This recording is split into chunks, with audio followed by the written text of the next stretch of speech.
Hello, my fellow Nigerians. Listen to what one of our own is saying concerning Edo election. A review by Reuben Abati. A battle on the electoral turf has just been won and lost in Edo State.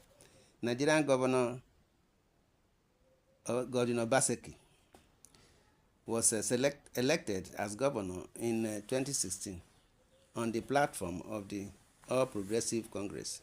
In that state, by 2019, he had fallen out of favor with the godfather that brought him to power, former Nigerian Labour Congress president and former governor of Edo State for 8 years, 2018 to 2016. Now, Senators Adams Oshomole, in due course, Oshomole left the PDP and pitched his tent with the APC, where he would later rise to the position of the national chairman of the party. In 2020, Obaseki crossed over to the People's Democratic Party and successfully outstaged his godfather to get his second term in office. His tenure in office ends on 11th November. Hence, there has been a lead on up to gubernatorial elections in Edo State to mark the effective end of Obaseki's tenure. The Nigerian Constitution provides for only 2 terms in office for governors and the president. The gubernatorial election to see Obaseki out of office and to determine the next occupant of the Osadebe government house in Benin was held on Saturday, 21st September, with 17 candidates and political parties on the ballot. We were eventually confronted with a 3-horse race involving boardroom guru and lawyer Asiu Ighodalo of the PDP, Senator Monday Okpebholo of the APC, and the former Nigerian Bar Association President Olumide Akpata of the Labour Party as the leading contenders. The voting took place in 4,519 polling units in the state's 3 senatorial districts, with 35,000 policemen in attendance, along with 8,000 other security agents, military, EFCC, and civil defense corps. Total number of registered voters in the election was 2,629,025. Total number of 2,249,780 voters cards were collected.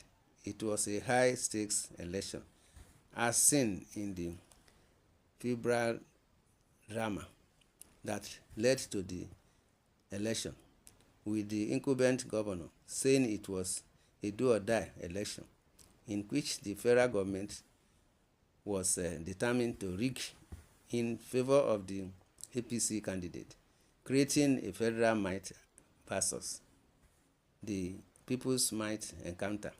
The PDP further alleged that the State Police Command and the State Resident INEC Commissioner were known associates of former governor of Rivers State, now Minister of Federal Capital Territory, Nyesom Wike.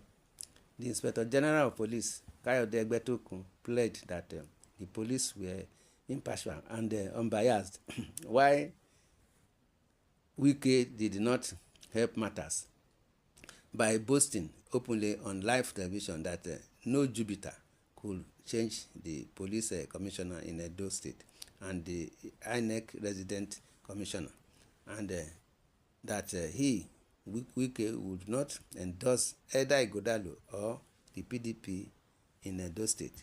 This is the same Wike who claims to be the political leader of the PDP in Rivers State. but he is currently an unabashed agent of the APC in deed and in ways no individual should be so brazen. Instructively, Obaseki, the PDP, and their candidate refused to sign the peace accord that had been brokered by the National Peace Committee, a respectable body of eminent men and women led by Nigeria's former head of state, General Abdulsalami Abubakar, Bishop Matthew Hassan Kuka, and others. A governorship debate that was organized for the candidates was boycotted by the PDP and APC. Only the candidate of LP showed up to complain bitterly about the effrontery of the APC that offered to send Senator Adams Oshomole, who was clearly not the candidate, to stand in for Okpebholo. Similarly, Akpata condemned Ighodalo.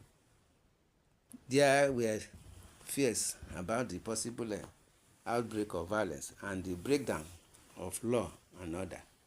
Pool washers and analysis pointed to a number of factors that could determine the 21st September election as follows: climate of fear and voter apathy, which could affect voters' turnout, manipulation of votes, violence and ballot snatching, vote buying or stomach infrastructure, voter suppression, current economic hardship, neutrality of otherwise of the Independent National Electoral Commission and the security agencies, the influence of key political actors, especially godfathers, federal might and power of incumbency at both federal and state levels. When the battle was won and determined on the 21st September, against the background of a slew of allegations and mixed reactions, INEC on 22nd September announced the result to the effect that Okpebholo of the APC had won validly elected with 291,667 votes, winning in 11 local government areas.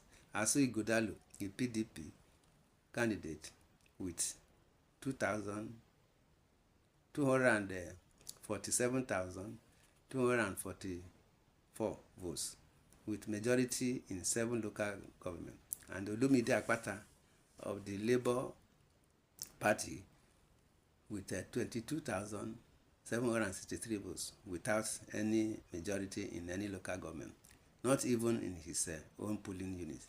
APC leaders have been singing and dancing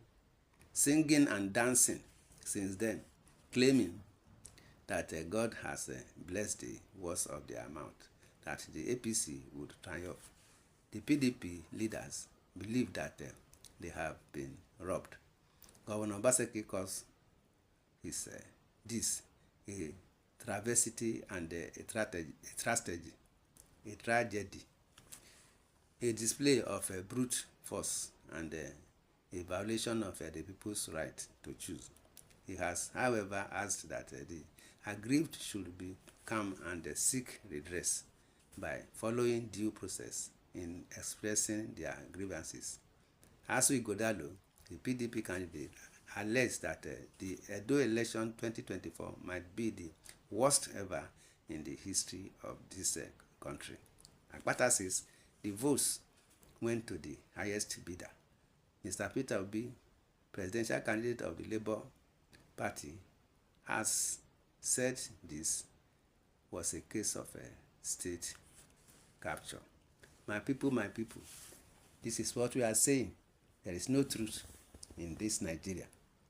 Politicians, they do what they want. Okpebholo and Oshomole, they use the federal might to win this Edo poll.